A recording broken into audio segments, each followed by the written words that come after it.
yamunatiravanachari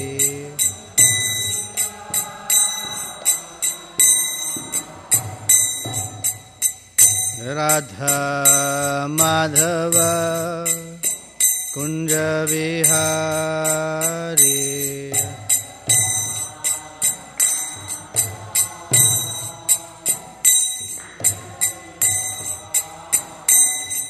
Jai Radha Madhava Kunja Vihari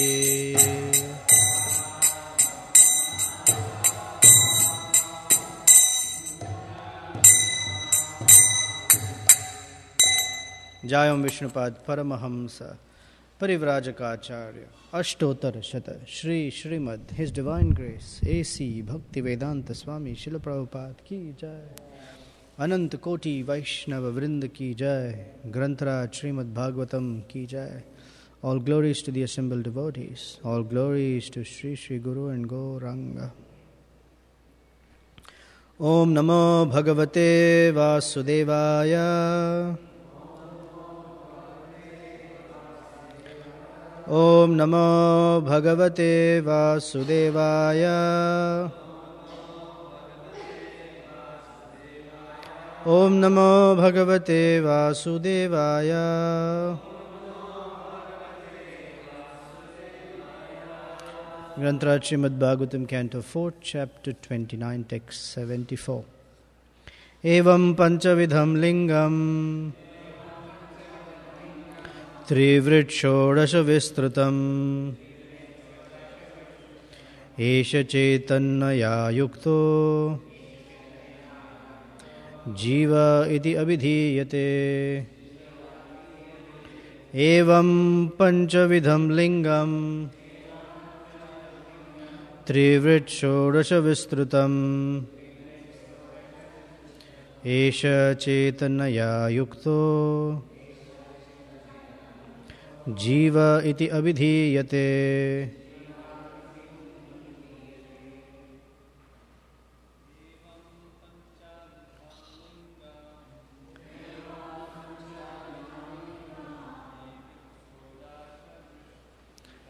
Trivritchodasha vistrutam Esha Chaitannaya Yukto Jiva iti abhidhiyate Evam panchavidham lingam Trivritchodasha vistrutam Esha Chaitannaya Yukto Jiva iti abhidhiyate Evam panchavidham lingam Trivritchodasha vistrutam Esha Chaitannaya Yukto Jiva iti abhidhiyate. Ladies, please. Evam panchavidham lingam Trivritchodasha vistrutam Esha Chaitannaya Yukto Jiva iti abhidhiyate Evam panchavidham lingam Trivritchodasha vistrutam Esha Chaitannaya Yukto Jiva iti abhidhiyate. Evam, thus, panchavidham, the five sense objects, lingam, the subtle body, trivrit, influenced by the three modes of nature, shodasha, 16, vistrutam, expanded, esha, this, Chaitanya, with the living entity, yuktaha, combined jivaha, the conditioned soul. Iti, thus, abhidhiyate, is understood. Translation and purport by Srila Prabhupada Ki Jai. The 5 sense objects, the 5 sense organs, the 5 knowledge-acquiring senses, and the mind are the 16 material expansions. These combine with the living entity and are influenced by the 3 modes of material nature.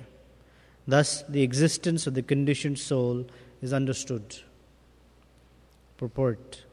Lord Krishna says in Bhagavad Gita, chapter 15, text number 7, Mamaivamsho jiva loke jiva bhuta sanatanaha manasashtani indriyani prakritisthani karshati. Quote, the living entities in this conditioned world are my eternal fragmental parts. Due to conditioned life, they are struggling very hard with the with the 6 senses, which includes the mind. End quote. Here it is also explained that the living entity comes in contact with the 16 material elements and is influenced by the 3 modes of material nature. The living entity and this combination of elements combine to form what is called Jiva Bhuta, the conditioned soul that struggles hard within material nature. The total material existence is first agitated by the 3 modes of material nature, and these become the living conditions of the living entity. Thus, the subtle and gross bodies develop, and the ingredients are earth, water, fire, air, sky, and so on. According to Srimad Bhagavatam, when consciousness, the living force in the heart, is agitated by the 3 modes of material nature, then the subtle body of the living entity, consisting of the mind, the sense objects, the 5 senses that acquire knowledge, and the 5 senses for acting in the material condition, becomes possible.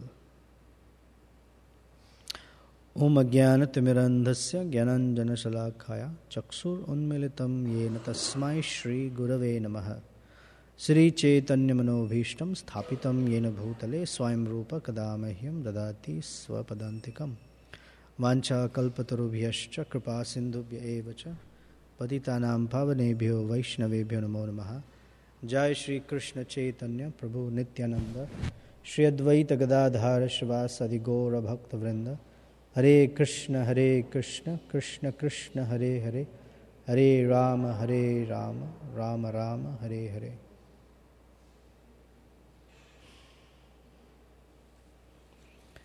What is the Sanskrit word for the conditioned living entity?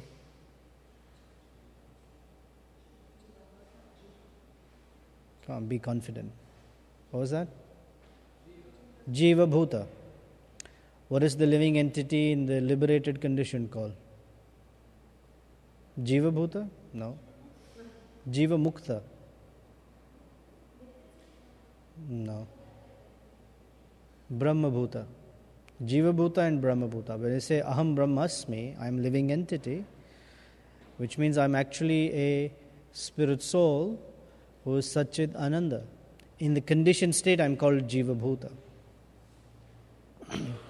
This jiva, iti abhidhiyate, the last line of the verse, what makes up the jiva is this, the pure transcendental living entity in contact or influenced by the 3 modes of nature and the 16 senses. That is the 5 working senses, the 5 knowledge-acquiring senses, the 5 sense objects, and the mind. 16. These together, the 15th chapter of the Bhagavad Gita, which Prabhupada refers to, Krishna describes how the living entity finds himself in this conditioned environment. And what does that conditioned environment look like? He compares it to a upside down banyan tree. That's the structure or the construction of the material realm. Urdhva Mula Adhashyakam. Urdhva, Mula, the roots are upward. Adha, Shakam, all the branches are downward. Ashwatham, Prahur, Avyayam. Ashwatha means this banyan tree. Ashwatha also means complex. Ashwatham, Prahu, it is said, Avyayam, it is indestructible and inexhaustible. Urdhvamula madhashakam ashwatham prahuravyayam. Chandamsi yasya paranani. Paranani means leaves. Chandam means all the Vedic literature, the Vedas, are the leaves of this tree. Yastam Veda Savedavit. A Vedavit is a person who is knowledgeable, who understands truth, or who knows things as they are. And Krishna describes, when you understand this banyan tree like this, you are knowledgeable. Or whoever understands it is knowledgeable. What is the knowledge? That this material world is a perverted reflection of reality, of the spiritual realm. Everything that's in the spiritual realm exists in the material realm. The only thing that's in the material realm is the sense of absence of God. But literally everything else is here. Perverted. Perverted, not that everything is really upside down. Here we walk on our legs. In Vaikuntha, people walk on their heads or something. Not like that upside down. But the perversion is that from God-centric, here everything becomes me-centric. Aham mama, I-centric. This whole world is created or structured. It moves on the sense of I am the center of things. Everything is about me. How I feel, what I want to do, what I want to enjoy. That's this material world. And the spiritual world, which is not perverted, which is pure, everything is centered around Krishna. In this world, everything is centered around my enjoyment. In the spiritual world, everything is centered around Krishna's enjoyment. That's the perversion here. I think I am the center of the universe. I think I am God.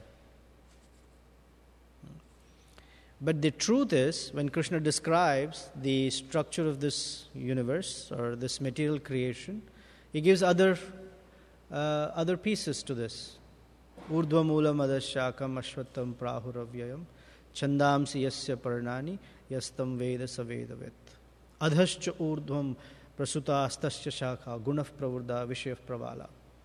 He says the three modes of nature energize this tree as if blood. You know how we think blood flows within our body to energize us? The three modes of nature, they pervade every little branch, twig, leaf, limb of this entire tree. And so this whole material world seems to be activated. And everything that happens around us is according to the modes of nature. Sattva, Rajas and Tama. Goodness, passion and ignorance. And in this complex structure, Krishna says, Mamaivamsha Jiva Bhuta, Jiva Bhuta Sanatana. Mamaivamsha Jiva Loke, Jiva Bhuta Sanatana. That the living entities that you find in the 8,400,000 species, they're all my parts and parcels. However, they're struggling in this material world. Karshati, in the purport to this verse in Bhagavad Gita, the first thing Prabhupada explains is the word karshati. Karshati means struggles. That the living entity who's my part and parcel is struggling in this material world owing to the mind and the five senses. Mana sashthani indriyani. Mind and the six. Including the mind, 6. Karshati, struggles. So some people think, we met a few yesterday, who think that the senses are meant for enjoyment. They allow for enjoyment when Krishna says they facilitate struggle for existence. the illusory potency is such that it makes us think that we are enjoying when we are actually suffering. It makes the little enjoyment seem as if it's worthwhile, regardless of what's the suffering that's attached to it. Such as the thorn-chewing civilization, as Prabhupada would say. Camels chew thorns. That's how they eat.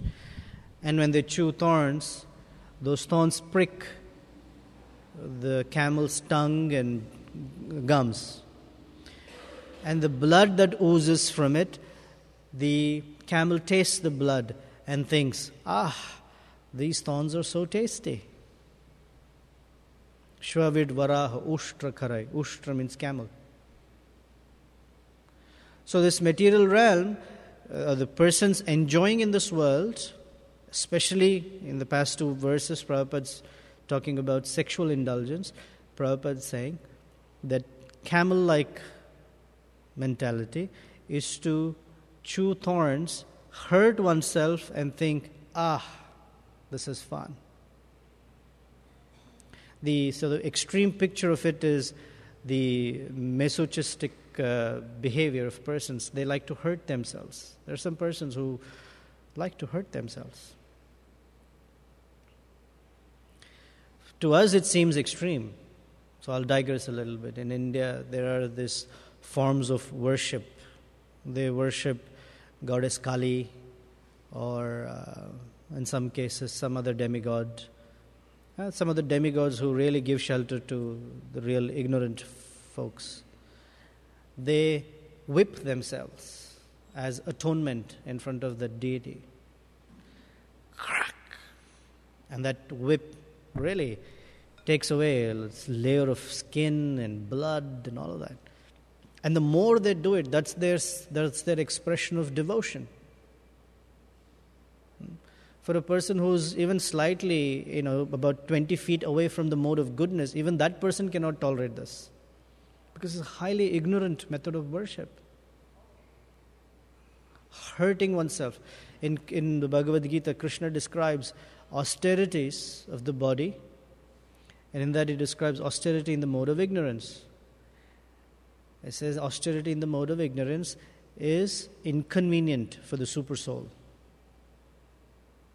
This is very inconvenient for the super soul. However, on subtler levels, people do the same thing in the name of enjoyment. So enjoying through the senses, enjoying matter through the senses with the spirit of enjoying material nature is similar. It's hurtful. It's harmful. It's against the interest of the living entity. In fact, that's what makes the living entity condition even more. More and more conditioning. Manasashtani indriyani. Now, this living entity who's pure, here says Chetanaya, the living force, the living entity, comes in contact with material energy. Now, material energy by herself has the three modes of nature and all the manifestations of the three modes of nature. We know how the senses, sense organs, the mind, the intelligence are created, correct?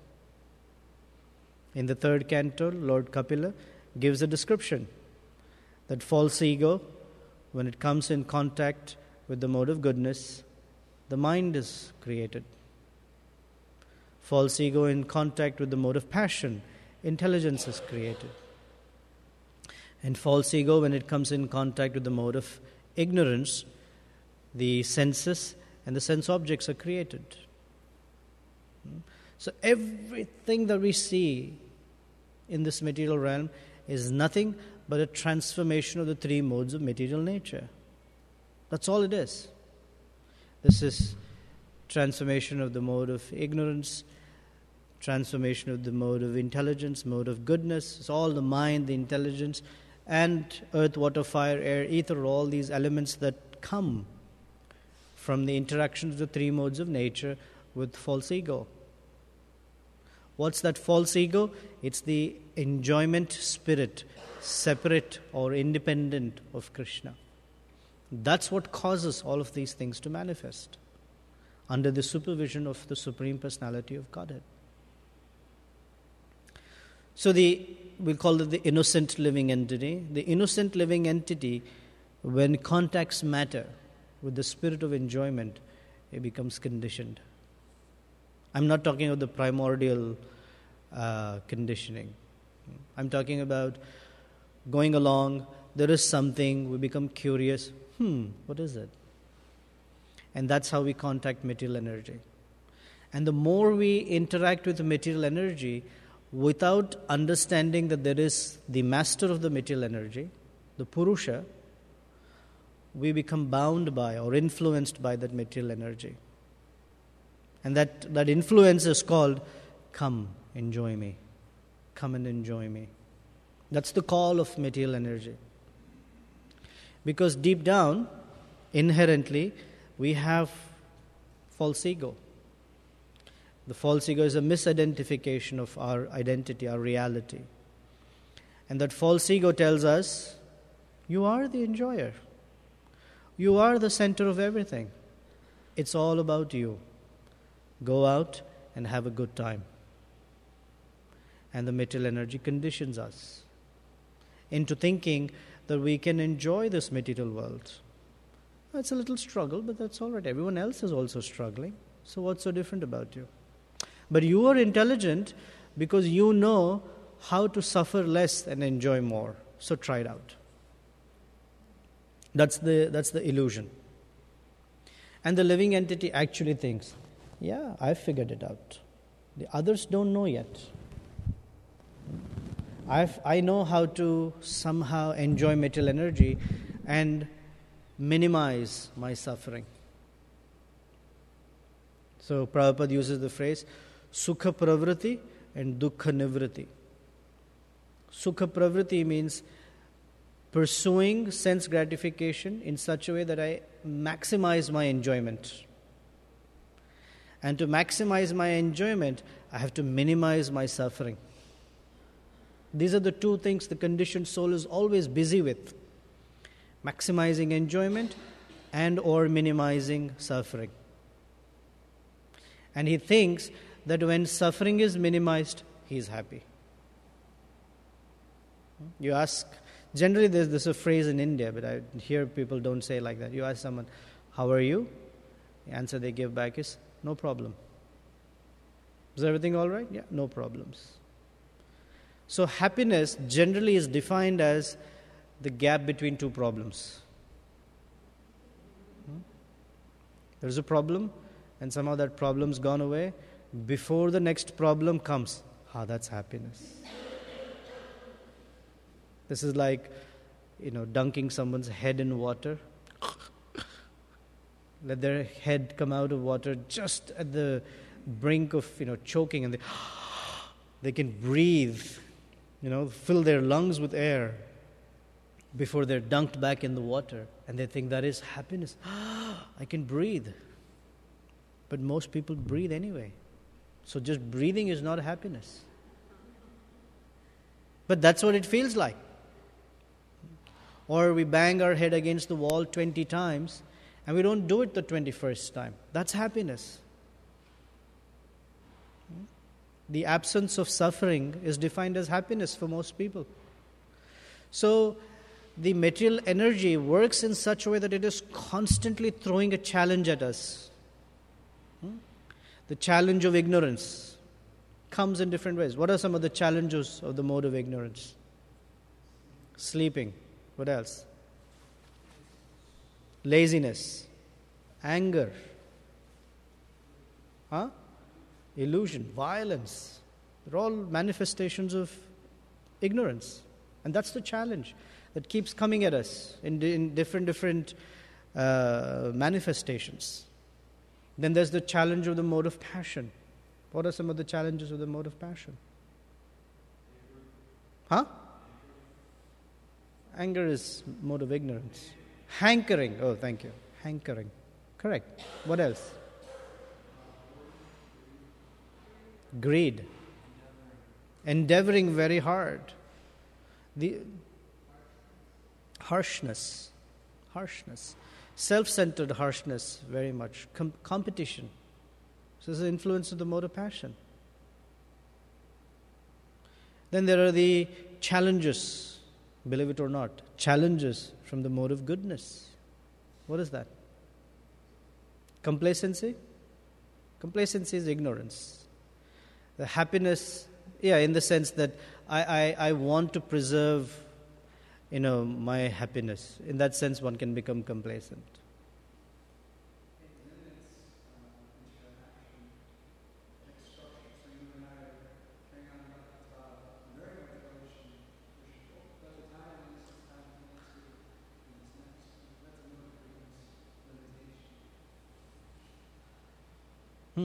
That's interesting. Condition to knowledge and happiness. The challenge of the mode of goodness is the pursuit of knowledge for the sake of knowledge, or to preserve the sense of happiness. And in that preserving of sense of happiness, one might become insensitive, or the holier than thou attitude that people suffer from. The self-righteous idea. Oh, I am doing very well. They are suffering. I should do something for them. In Sanskrit, it's called Sattvika Ahankar. Sattvika Ahankar also manifests as, I am the Hare Krishna and I am really good. Everyone else is a demon. And they don't know that. I have to tell them that. Or, I am the disciple of such and such guru. Others are not trained that well. They need some help. They need guidance. Or, my guru is so good. How about your guru? It's all right. How many disciples your guru? This is all Sattvika Ahankar. This is not proper. Or, conditioned by happiness and knowledge is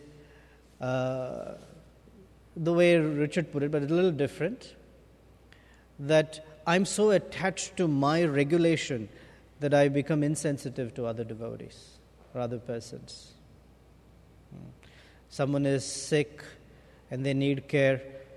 Prabhu, this is actually my time to read Bhagavad Gita. I can't take care of you right now. Or something like that. Insensitive, perhaps. So we are challenged by these modes of nature constantly. And interestingly, one who takes up these challenges, they get influenced by the material energy. And that's what makes one Jiva Bhuta, influenced by these challenges. Or influenced in such a way that their life moves according to these challenges. So the instruction Krishna gives in the Bhagavad Gita, 14th chapter, is to how to transcend the modes of nature. And that is to become a devotee. Mai cha ananya yogena bhaktirs. Mam cha yo avipacharena bhakti yogena sevate sagunan samatita etan brahma bhuyaya kalpate. It's quite the opposite. Brahma bhuyaya means one achieves the Brahma Bhuta stage, the transcendental stage. Sagunan samatitya etan. Samatitya means completely surpassed. And that comes from mam chayo avyabhicharena bhakti yogena. This avyabhichari bhakti is described as non-duplicitous devotional service. Non-duplicitous devotional service means exclusively for Krishna's pleasure. If it is tinged with anything other than that, it's called duplicitous.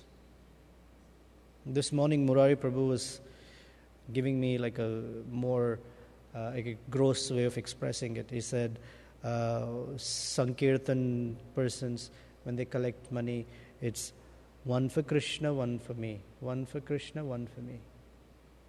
This is not proper.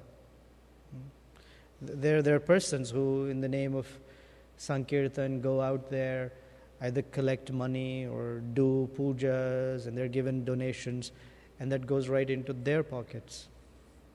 This is the gross manifestation of duplicitous devotional service. Prabhupada taught us that every penny raised in Sankirtan belongs to Krishna, must come back for Krishna's service. It's not that I put it in my pocket and I'll use it for Krishna's service. I bought groceries for my home and I cooked them and I ate them. I offered to Krishna. It was used in Krishna's service. That's not proper. This morning we were having some other conversation and he expressed it.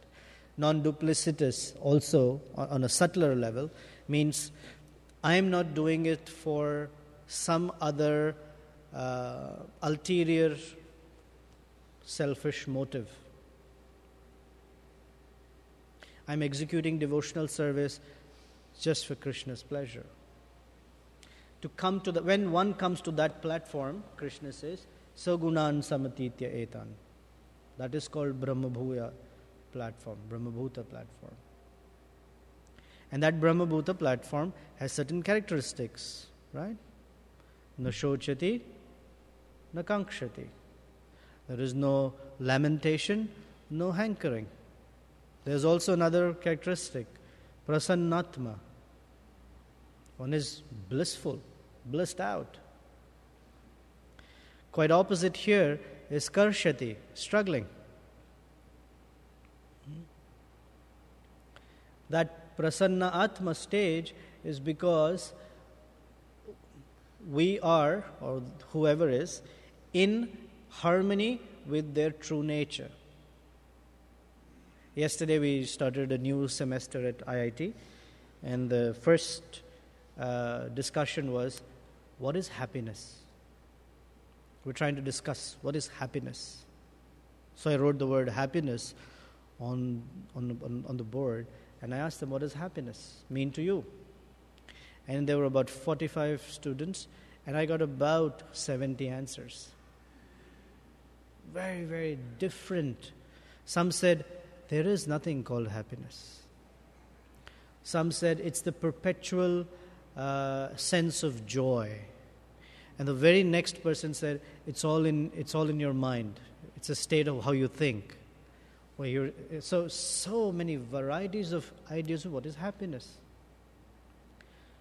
Prabhupada has taught us that happiness is the experience when we are in harmony with our true nature, because we are Satchidananda. And our true nature is to serve Krishna. When we are in harmony with that, we are happy. Anything other than that, we cannot experience happiness. We can only experience some flickering, some hazy idea of it. At best, we'll experience material sense of happiness. Then so I asked, who are we? We are saying we are experiencing happiness, so who is we that is experiencing it? One person said, we are a speck, we are actually nothing. So I said, nothing is experiencing everything? How can nothing experience everything? I don't know, but we are nothing. Someone said, actually, nothing exists, everything is a projection of my mind, and even you are part of my projection of my mind. So when I die, a part of you dies. It's just ideas of all sorts of nature. Here Narada Muni is describing who is a Jiva Bhuta. Very simple. My part and parcel, Krishna says, struggling in material nature. So the goal of devotional service is to not struggle in material nature anymore. To come out of that material nature and be connected to Krishna. Very simple. Prabhupada said, devotional service is very simple for the simple-minded and very difficult for the crooked. Crooked because people like complexity. If things are simple, they're uncomfortable with it. What is the goal of life? Serving God. Prabhupada said, so simple. God is great, I am tiny, therefore I should serve God. He said, this is it. There is nothing else to it. People are uncomfortable with that simplicity. It has to be too complex. The maps of the mind and how, use some extra complicated words to describe a phenomena. And 2 verses ago, Narada Muni put that as Manoratha. It's just the chariot of the mind. So the call to action is to keep things simple.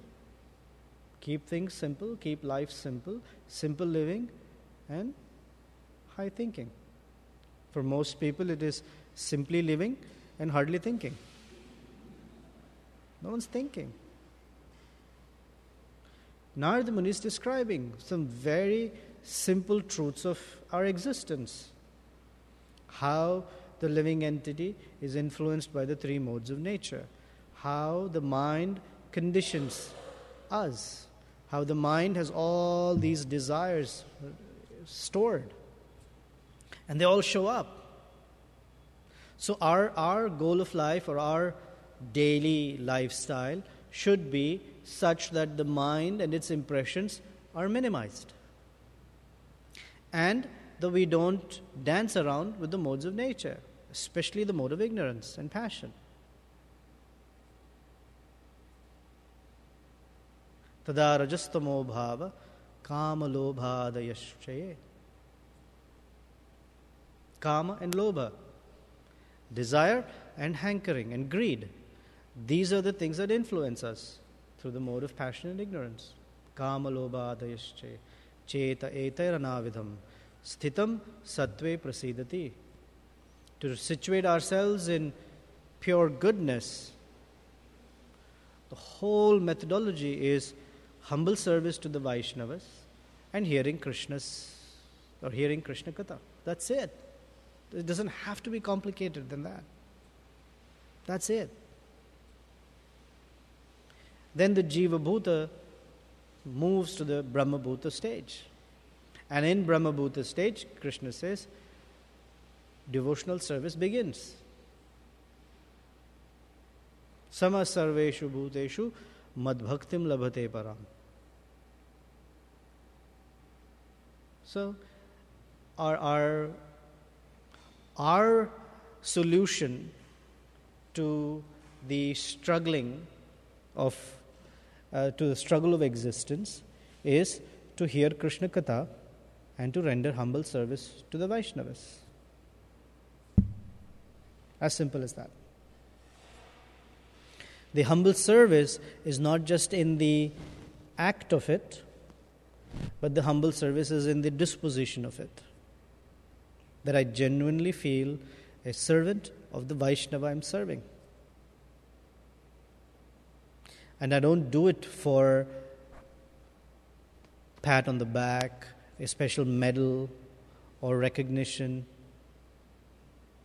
or any other motivation except that this is my way of purifying myself as described by our acharyas and our founder Acharya. That's it. That humble mood keeps the modes of nature away. If we try to exert our force against the modes of nature, we will fail. And Krishna warns us, right? In chapter 7 Bhagavad Gita, he gives us a very nice warning. 7:14. Daivi hi esha gunamayi mama maya duratyaya mameva ye prapadyante maya metam tarantite.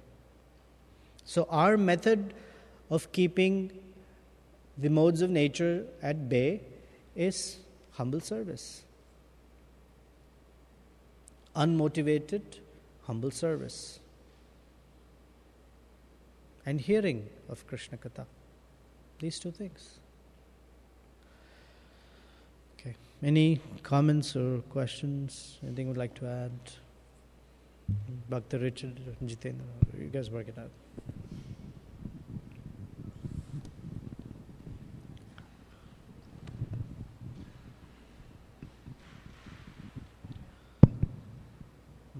I was thinking one of the reasons why people don't keep it simple is because there's a lot of pretension going on, and it's they're trying to impress one another, and they're trying to lord it over.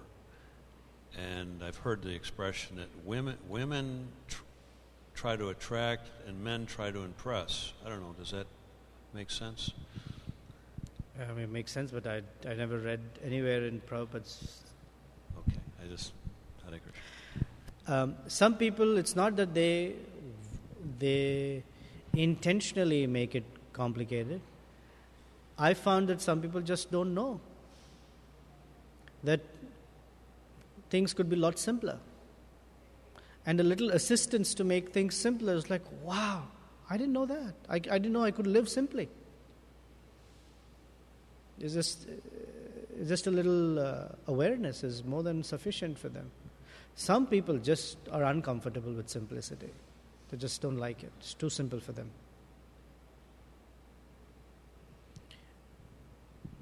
Okay. Yes. Thank you for your class, Prabhu. Hare Krishna. Hare Krishna. My question is with Jiva Bhuta and Brahma Bhuta. If we take the word just Jiva, is that the same as Vaishnava without the Bhuta? No. Generally, the reference to Jiva is, in its pure way, the reference to Jiva is a conditioned living entity. Like Krishna says, Jiva Bhuta Mahabaho Yayedyam Dharate Jagat. In the 7th chapter, Krishna says, the 8 elements are my separated material energy.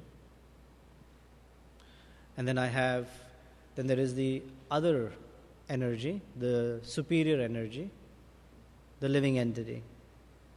In that sense, Krishna says Jiva Bhuta, because he's talking about how the pure living entity is in contact with the material energy. So he says Jiva Bhuta. We use as a more, colloquial reference, Jiva. Oh, that's another Jiva. You know the story of Jiva Goswami and Rupa Goswami? Would you like to hear? There was a scholar, a very, very renowned scholar, who wanted the heavyweight champion title.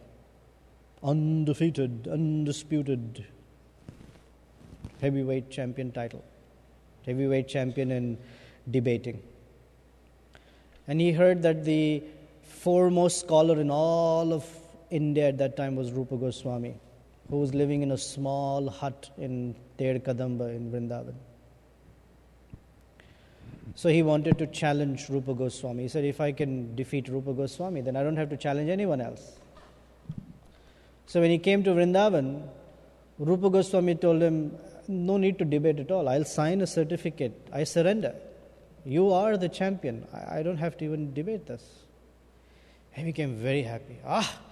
It was not even a match. Rupa Goswami surrendered. Few blocks down, there's really no city blocks, but down was Jiva Goswami's residence. And Jiva Goswami treats Rupa Goswami as his guru. And when he saw this guy beating his chest figuratively, Jiva Goswami wanted to teach him a lesson. He wanted him to see that it is Rupa Goswami's humility, not cowardice. So he challenged him for debate, and in 30 seconds gave him a KO punch. Gone, finished. Humbled him like anything, to uphold Rupa Goswami's honor. Rupa Goswami did not like it. He said, I did not debate with him. Why are you debating? This is not the mood of Vrindavan. You should leave Vrindavan immediately. Go away. So he had to fulfill that order, and Jiva Goswami stayed in a little hut right outside the territory of Vrindavan, right outside that. So Sanatan Goswami, who was the older uncle, whom Rupa Goswami also treated as, worshipable, almost guru and worshipable elder brother. He looked for Jiva Goswami and found him outside. So what are you doing here? So he narrated what happened. So Sanatan Goswami took Jiva Goswami with him to Rupa Goswami's bhajan kutir and told him, you stand outside, don't come in. And he entered. So when Sanatan Goswami entered, Rupa Goswami stood up in honor and, how can I serve you?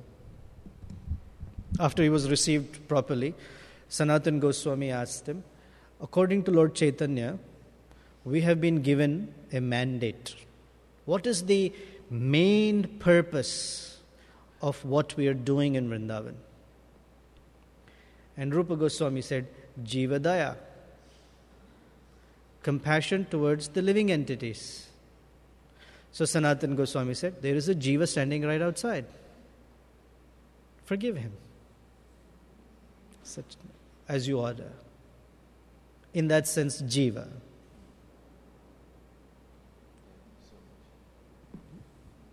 Yes, Richard Prabhu. Hare Krishna Prabhu. My question is,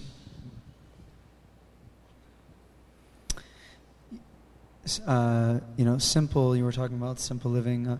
God is great, I am small, let me serve Him. So, how we approach versus what Krishna wants. There's just a little bit of a confusion in my mind. How do we approach what Krishna wants? Rather, is it we approach Krishna like a lover? I'm saying, long term I'm thinking, or friend, something. We're eternally that because that's what Krishna wants us as? Or is it based on how we want to approach Krishna? Oh, is your question, what is my constitutional nature? Who decided that I should be in Sakhya with the Lord and that you should be in Madhurya? Is that what it is? Yeah. There's another question in there too. I don't know the answer. Okay. Sorry. Because it's part of simplicity to be able to understand that, isn't it? No, I don't think so. I don't think it's part of simplicity to dig into the answer to that question. Prabhupada says, in due course of time, everything will be revealed. So we focus on sadhana, Vaidhi sadhana bhakti. Whatever is that constitutional nature, that will be revealed by Krishna. How it came about that, in our pure state, he's a peacock, I am something, we don't know. We can't say. How is it decided? We don't know. I don't know. As you approach me, or as they, you see. That verse is in this realm. Ye yatha mam prapadyante tam stataiva bhajamyaham is in this realm. As you approach me, I reciprocate in proportion to your surrender. So how to know what Krishna wants from me? Prabhupada said, ask the Guru. Very simple. Prabhupada's story. At that time, Mother Jadurani, she was a painter. And Prabhupada had commissioned her to paint the super soul. And he described the super soul is on a lotus. So she came in and said, Swamiji, is he standing or sitting on the lotus? So he said, to know that you have to fast for 3 days. She said, yes, Swamiji. And went to her room and she was there. A few hours later, Prabhupada came and told her, he is standing. So she said, I thought you said I have to fast for 3 days. He said, that's one way. Easier is the spiritual master tells you. He is standing. That's our way. What does Krishna want from us? Guru will tell us. Serve Krishna like this. Fantastic. Serve Krishna like that. All right. No, I want to serve this way. Serve like this. Okay.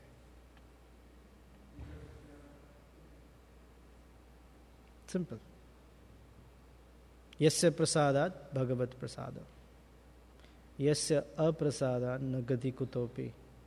Without, so that prasada actually means mercy, literally. We'll take it in terms of direction, because to someone giving us guidance means it's their mercy, right? Why would someone give us guidance if they're not merciful? If you're walking towards the cliff and no one says anything, versus someone says, "Hey, Prabhu, cliff." Especially if his name is Cliff. "Cliff, Prabhu, cliff." Then we say, "Merciful, thank you, I was not noticing it." So, yasya prasadat means one who gives us that direction. Bhagavat prasada, we get Krishna's mercy.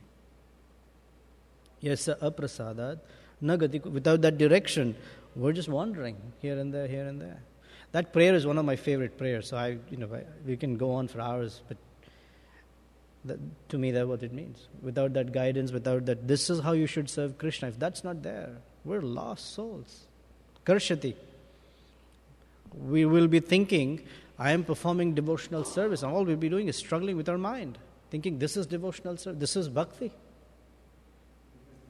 Yeah. So many people walk in. They don't even notice Prabhupada here. They don't notice the Vaishnavas. They don't notice Lord Chaitanya, Lord Nitya. They walk straight to Radha Krishna. What's the access? What prayer are they offering? There's a whole prayer that Jayadvaita Maharaj had composed. I forget that. I don't know it by rote. Something,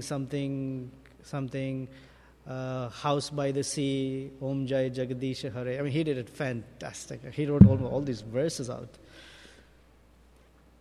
I try to find it. Give me a house, give me a... Yeah, he's really good. I don't know, but you get the point. They don't stop by. Actually, Krishna is present in the sound vibration of Bhagavatam. More potently accessible than any other form.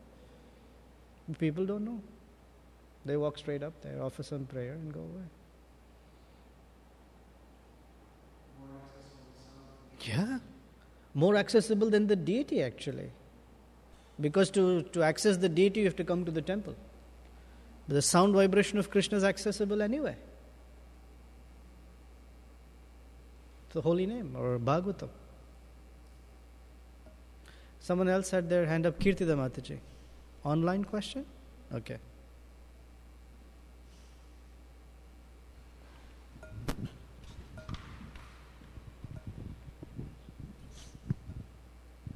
Well, you were speaking about having a real internal feeling within of actually serving the Vaishnavas. Correct. Said humble right. service. If there's still time, yeah, there is. Would you be able to just elaborate on that and speak a little bit What more is about humble that? service? No, speaking more about actually cultivating that mood within, to actually that when we're serving the Vaishnavas, that we're truly internally feeling sincerely, I really just want to serve these Vaishnavas, or this Vaishnava that I'm serving. I really have this internal feeling of just wanting to do whatever service is required to make them happy. I mean, you're speaking so nicely about it. What am I to say?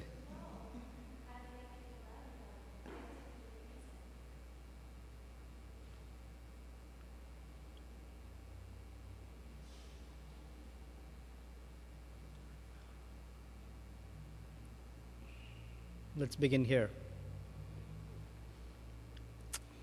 Every action that we make is motivated by something, by some emotion, something inside. And usually, in the context of what we're speaking, it's something from the modes of nature. Such as if I'm serving someone, then if my mind or heart or consciousness is influenced by the mode of goodness, then the motivation will be, it is nice to serve another person. It's nice to do something for another person. I feel good. Like most people, you ask them, why do you give in charity? It feels good. That's a goodness thing. I might serve another person or a Vaishnava because I want them to tell me thank you. That makes me feel good. I want them to look at me and recognize me or acknowledge me. That's mode of passion. Or I don't want to serve him because this person's not nice to me. He's mean to me or doesn't acknowledge me. I don't want to serve this person. So we act in a way that's, again, especially when, let's say, an Acharya Nishta Prabhu comes to me and says, I don't even notice him because I've been treated like that. That's mode of ignorance. So just an example to say that everything that we do is motivated by something. And that's the modes of nature influencing us. When we're serving Vaishnavas, it is our responsibility to cut beyond these, to go beyond these. And it's not because it makes me feel good. It's not because that's the right thing to do, or I want another Vaishnava to appreciate me or recognize me, or during the Saturday Ishtagoshti, the third section of it, tell my name. Nityananda Pran Prabhu did something. It's a little thing I do in the week. Or it's not for any other purpose, but by this Krishna will be pleased. May Krishna be pleased by my service. And the best way to serve another devotee is to facilitate or assist them in their service. That's the best form of service because they're serving Krishna. So I'm serving them so they can serve Krishna. That's what Krishna recognizes. Gopi bhartur pada kamalayor dasa dasa anudasa. That's what is pleasing to Krishna. They are not doing something on their own. They are just being a servant they're assisting the service of another Vaishnava. Very good.